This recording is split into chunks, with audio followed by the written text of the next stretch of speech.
Hello everyone, welcome in a new video which is about writing research proposal as 6. We have talked about research project is 5, which is a theoretical part, and we have talked what should you do when you are writing or articulating a research project. What are the elements of the research project? What is the structure of research project, and so on and so forth. And by the way, I would like to inform you, if you want to write a research project, I'm ready to do this service for you. Just you have to contact me whether on Instagram or Facebook or WhatsApp, so you can do that. But I would tell you that you can do it by yourself. You don't need anyone. Research project is easy busy lemon squeezy. All what you need to follow these structures, these things that I used to do when I was a student in ACE 5. So, without any further ado, let's get started. So, research proposal in general, it is a way or it is a concise outline that includes elements of a research study. In other words, it is a way that a researcher tries to persuade his supervisor by his thesis or topic. In general, if we want to understand research proposal, what is proposal? Proposal, it comes from propose. So when you propose something, it means you suggest an idea or thing on someone in order to persuade him or her by your ideas, your thoughts, your things, whatever you wanted to propose. But in research project, you propose a thesis or your topic in your supervisor by giving the advance, by giving the rationale, by giving the strategies or methodologies. So today, inshallah, we are going to see these things. And research proposal as well is as a plan or blueprint for research project. It is the plan, it is the blueprint that we set before articulating the real research project. And these are the elements that we have to understand. Even though we have discussed them in the previous video, you can come back to it and try to understand these elements because it is very important to know what is title, what is introduction, what is literature review, what is methodology, and what is conclusion. Even though in this video we are going to discuss them again, but in a brief way, not as what we did in the previous video. So let's get started in order to understand. So in order to articulate a research project, we need the first thing to find a problem. For example, here we have some problems. Like here we have, so as I told you before, so a problem can be a question, can be a quote, can be a paragraph, can be a text, whatever we have. As a researcher, we need to sort out solutions for these problems in order to serve our community, our school magazine, and so on and so forth. So here, in my field of study as a linguist, we have the attitude of students towards second language acquisition. This is a topic. You can look for it and you can propose it on your supervisor. Also, the attitude of students towards grammar, whether a grammar. So here when we are talking about grammar, there are many things you can focus on, whether it is grammar, syntax, or morphology, or explicit and implicit, or etc. This is, or you can focus on phonetics, the difference between phonetics and phonology. What are the difficulties that are in phonology, or the attitudes of students toward phonology, toward phonetics, toward applied linguistic, or the difference. You can do a comparison between the first language and second language. Also, you can do the behaviorism, or you can focus on the linguistic in general, and you can read the book of Noam Chomsky. You know that Noam Chomsky is the father of the linguistics, and you can discuss it in your research project, and you are free. So let's come back to our topic. So here we have the attitude of students towards second language. So now we have a problem. This is the problem that we are going to discuss. Okay? This is the problem, the attitude. So the problem here, the keywords that we have here, we have attitude, and we have students, and we have second language. This attitude, because this is very important. The first thing we need to read about this problem. Before doing anything, we need to understand it in a clear-cut way. We need to review other literatures of other writers or authors. So here, this literature review. So literature review, it is the thing that we start first with. And we have some websites you can use them and really are helpful. So we have Elicit. This website will help you, of course, to read articles for free, books, and also just you can give it your topic, and it will articulate your research project. It will give you a research project about your clear or your specific topic. Also we have CC space. Also it is a helpful. It gives you topics, it gives you ideas, it gives you examples for your projects. Also we have IntelliPPT. This also it is helpful to write a research project. It gives you all details, but don't depend more on them. You have to do it by yourself, and just you can. This will help you. Also we have consensus. Also it is a way to write your research project. Just you give it your topic and it will articulate it for you.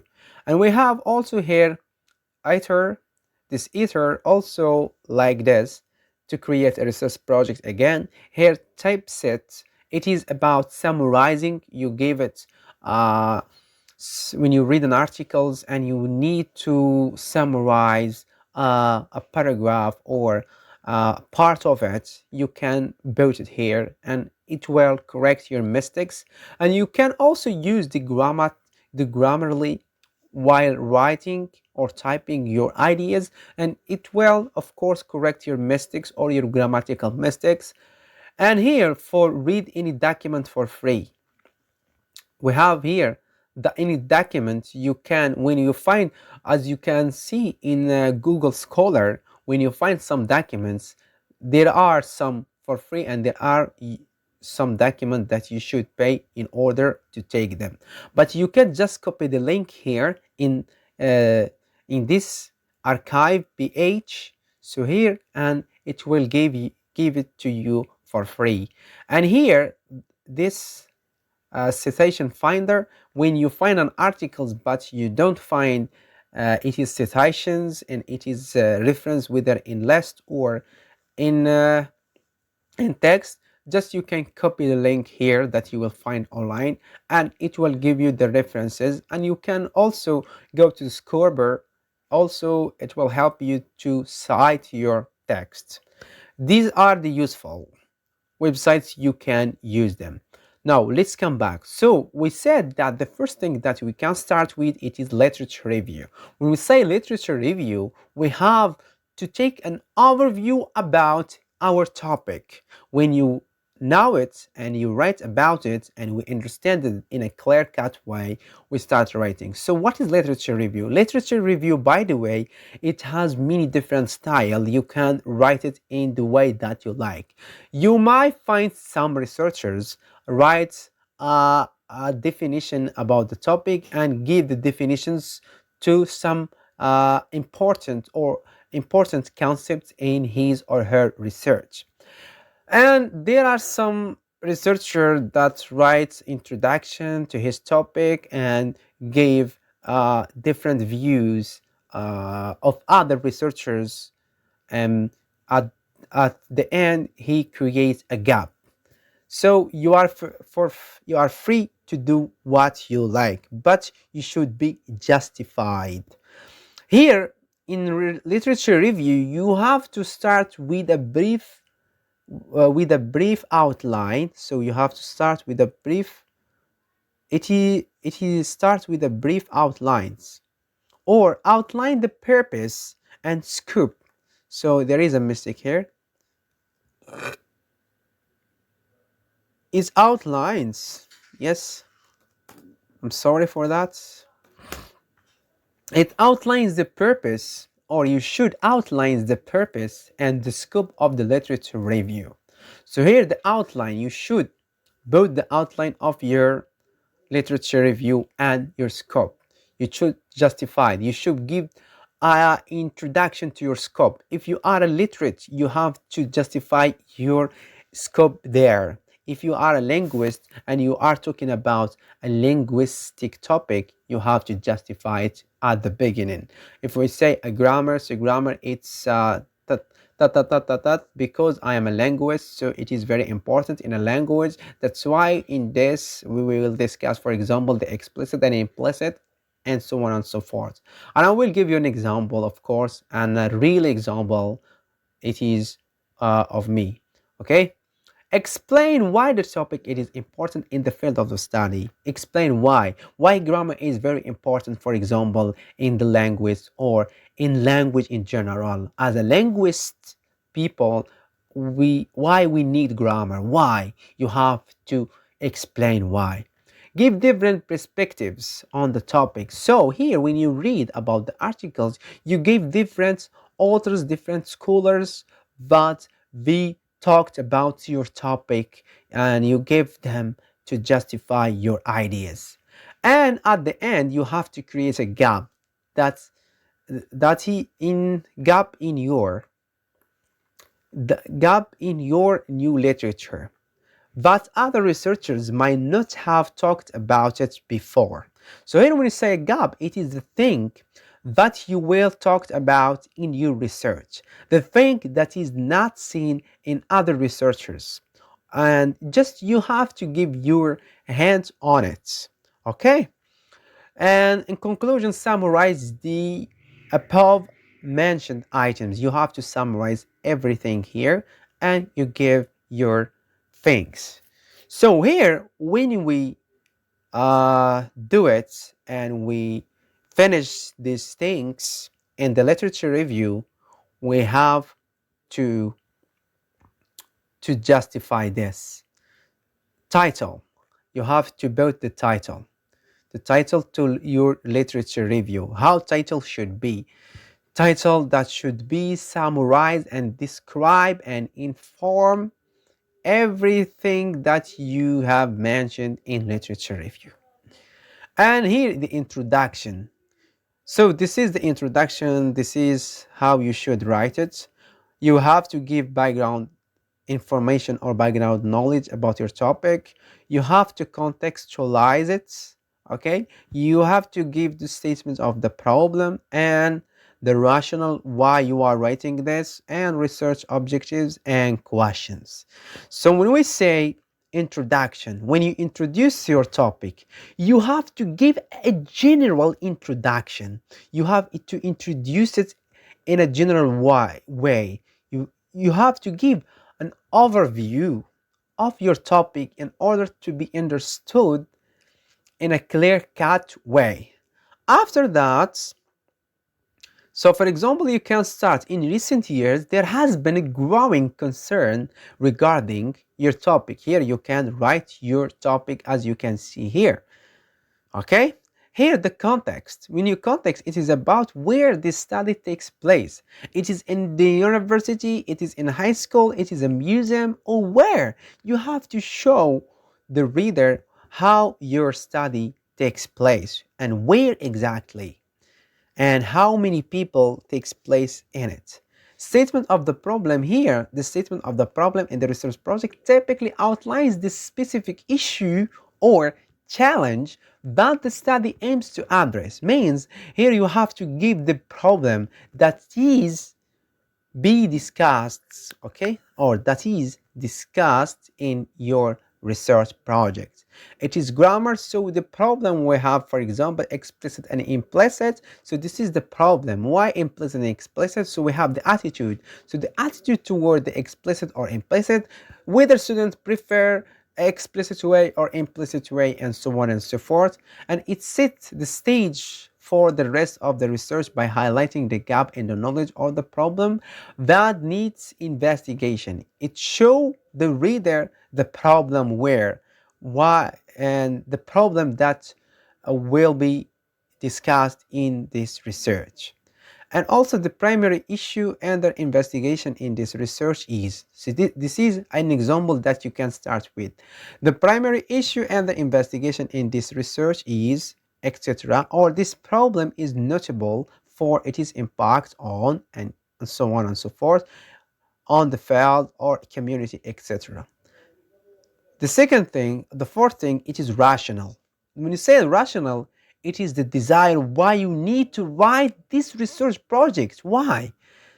You need it. You give your evidence. For example, you can convince your teacher or your supervisor by this. So I'm writing here to serve the community. I'm writing this in order to address this problem and to show some solution for it. I'm writing this research project in order to help students understand this issue or this problem, etc.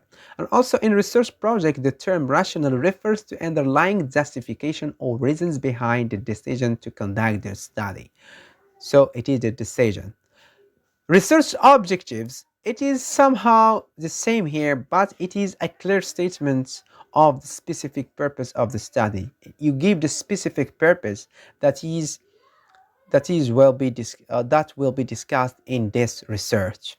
It is a case study variables.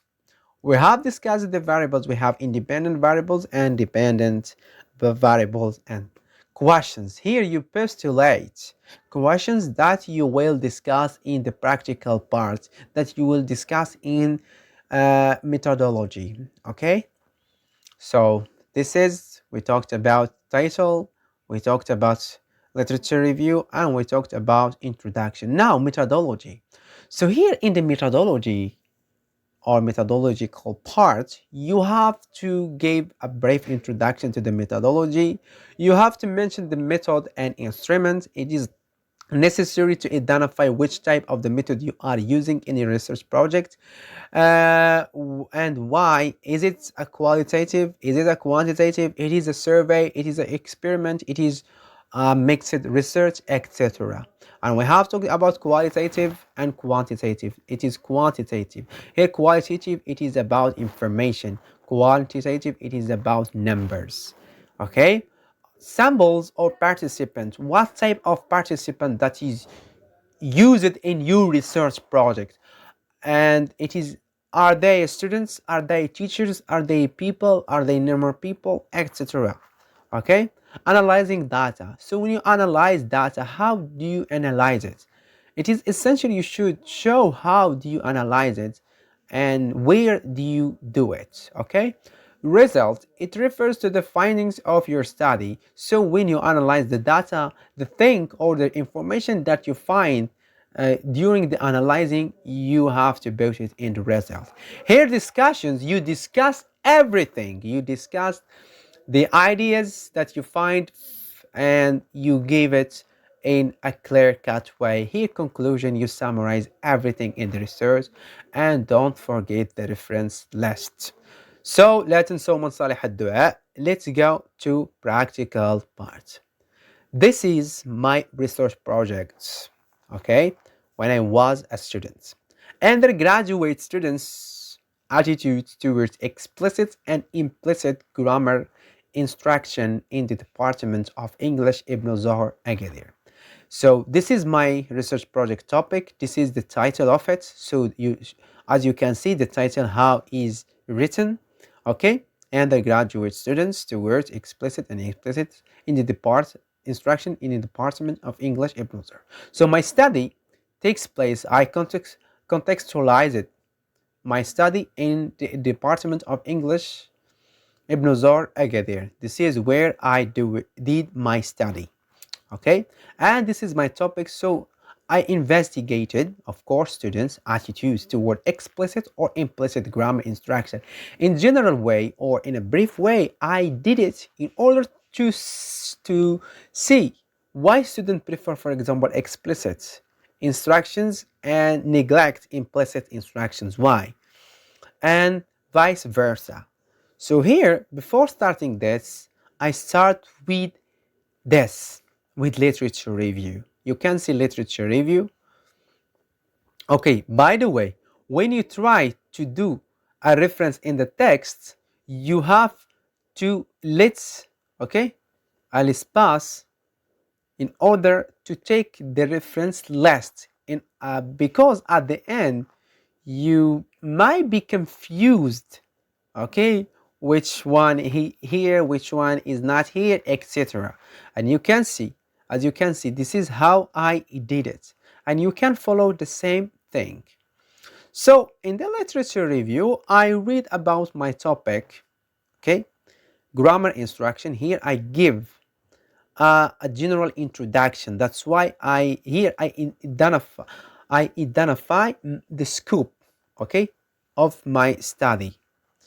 So grammar instruction is really crucial element in the teaching second or target language that enables learners to be competent and fluent in using the language very well. So I gave this one in order to justify what I have said here.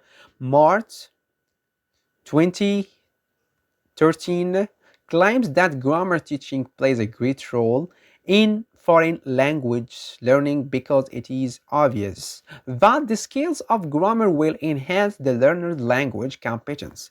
Also, you can here use Noam Chomsky. Okay, Noam Chomsky also talks about the competence, okay, and neglects the performance because the competence is very important for the learner of second language. Grammar is a set of rules that govern constructions of language, and each has become the important part of language teaching. I also give this hypothesis that grammar instruction entails using teaching methods and so on and so forth. So I give an overview and in general introduction about the field or the scope that I am going to study in. Here also I give a differences, I give a general about implicit and explicit. I identify them in a way that to show the difference between the both. And here I give, in the other hand, we have here define explicit instructions. I give other perspectives of other authors or scholars that they talked about these this issue that I'm discussing right now. And and here I create a gap. Okay, as you can see, this is about explicits, okay, here about implicit instructions, okay, and also here I start creating a gap. So I start most of studies have been done on methods of grammar instruction in order to learn the second or target language grammar rules using explicit or implicit method. However, teachers have to take in their consideration the attitude. So here I created the here I created the of course the gap that I'm going to discuss in my projects, okay, or and perceptions of the learners toward the instructions methods, because the undergraduate students attitudes and beliefs are really important in order to achieve effective teaching and comprehensive input in classroom according. And I give, of course I have to give other authors or scholars who talked about these things, okay, in order to justify. And here there are these are or there is a few number of studies have been done on the attitude of undergraduate students towards grammar instruction. For this reason, the present you can use like these words in order to show, okay, aims to fill the gap through investigating the attitude and beliefs of students towards grammar, teaching methods explicit or implicit, and exploring the reasoning of learning behind preferring the explicit instructions rather than implicit instructions, and found that students and their teachers prefer the explicit grammar instructions for many reasons, including that students might not be able to understand and discover rule of grammar by themselves. Besides, explicit grammar instruction is easy method to teach and examine a rule of grammar. By the way, I will find some criticizing from other people or students. They will say to me, you have some problems in writing or something like that. No, here we shouldn't both are. You will say we have few. No, we have an article here, and I will, like the other previous videos, most of students told me you have a problem in writing and you made some mistakes in it. And so please don't take it in a serious way. You know, when you are typing, you are do it in a conscious way. So here the method I start here I started explaining to my supervisor background. I told my supervisors what I'm going to do in the background information. I will what are grammar and it is important in learning. These things that I'm going to talk about, I talked about it in the introduction. Also, I contextualized where the study takes place. Of course, I show where exactly. So learners, well, here problem statement, I give the problem. Of course, investigating the attitude. Here I give, you should give the rationale and you should justify it. This is, grammar is very important element in learning and teaching any language. That's why it is really necessary to know how to teach it in an effective way. You should show how, why it is important. You show, justify your rationale, your reasons why. Okay. Here, the objective, the present study aims to investigating and shedding light on undergraduate student attitudes. Also, this is the questions that I'm going to do in my present, my present, of course, project. Here, this is the methods and the methodology. Of course, the methods, it will be descriptive. Of course, just I will describe some, of course, some studies in order to justify what I have said in the literature review and in introduction. Also, the research will describe the data and answer the questions.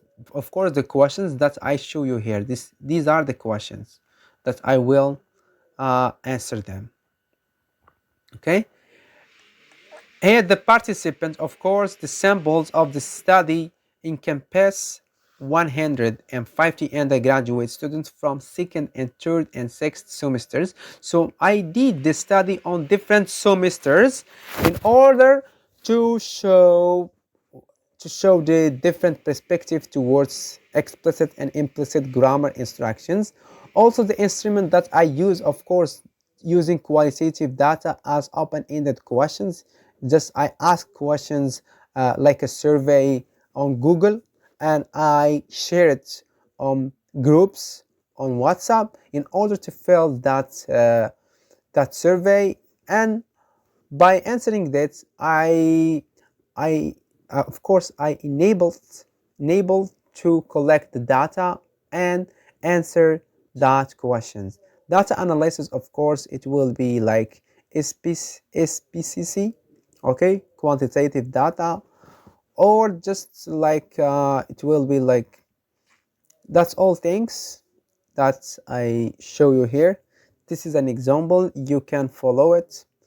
Just you have to be justified in everything that you are mentioning in your research project. Good luck, and I will see you inshallah in a new video.